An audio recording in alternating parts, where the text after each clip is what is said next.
Les finances. 1775.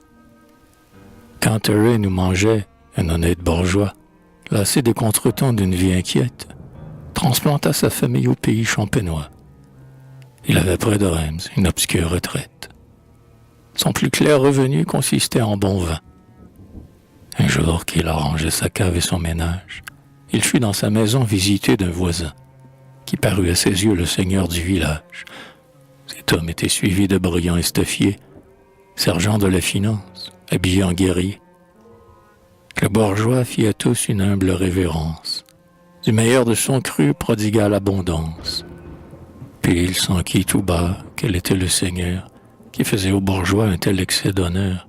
« Je suis, dit l'inconnu, dans les fermes nouvelles, le royal directeur des aides et gabelles. »« Ah, pardon, monseigneur, quoi? Vous aidez le roi? »« Oui, l'ami. J'arrivais à un si sublime emploi. Le mot d'aide s'entend, gabelle m'embarrasse. » « D'où vient ce mot? »« D'un juif appelé Gablus. »« Ah, d'un juif, je le crois. Selon les nobles us de ce peuple divin dont je chéris la race, je viens prendre chez vous les droits qui me sont dus. J'ai fait quelques progrès par mon expérience dans l'art de travailler un royaume en finance. Je fais loyalement 2 parts de votre bien. La première est au roi, qui n'en retire rien. La seconde est pour moi. Voici votre mémoire. Tant pour les brocs de vin qu'ici nous avons bu, tant pour ceux qu'aux marchands vous n'avez point vendus, et pour ceux qu'avec vous nous comptons encore boire, tant pour le seul marin duquel nous présumons que vous deviez garnir vos savoureux jambons. Vous ne l'avez point pris, et vous deviez le prendre. Je ne suis point méchant, et j'ai l'âme assez tendre. Composons, s'il vous plaît. Payez dans ce moment 2000 écus tournois, par accommodement. Mon badaud écoutait d'une mine attentive ce discours éloquent qu'il ne comprenait pas.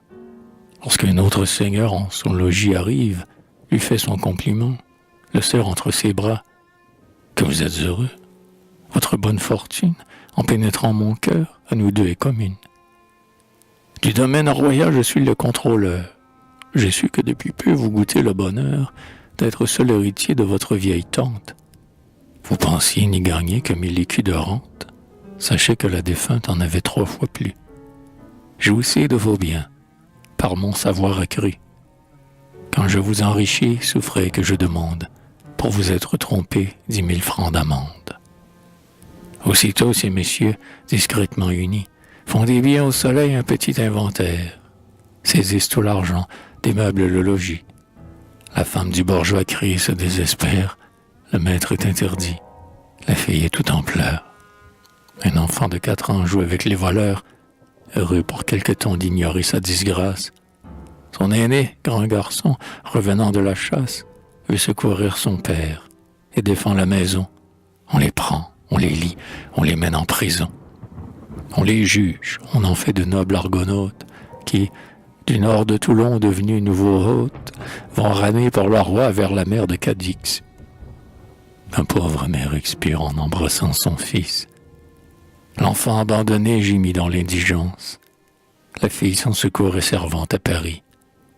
C'est ainsi qu'on travaille un royaume en finance.